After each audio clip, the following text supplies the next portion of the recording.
विदर्भ म्हटलं की मी जसं म्हटलं दिग्गज राजकारणी आहेत. गडकरी असतील, देवेंद्र फडणवीस असतील, तुमचं घराणं असेल. मग विदर्भामध्ये कुठले प्रश्न शिल्लक राहायला नाही पाहिजे माझ्या मते.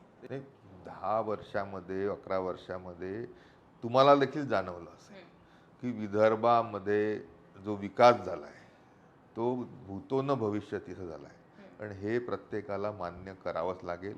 मग ते दुर्गम आदिवासी गडचिरोलीसारख्या जिल्ह्यामध्ये होणारा स्टील सिटीचा संदर्भामधला प्रयत्न असेल, तिथे संपलेला नक्षलवाद असेल किंवा बुलढाणा घ्या, वाशिम घ्या, नागपूर घ्या, इथे जे विकासाचे स्वप्न साकार होताना जनतेला पाहायला मिळत आहेत, तेच कारण आहे की विदर्भ हा पूर्ण ताकदीने भारतीय जनता पार्टीच्या मागे उभा आहे.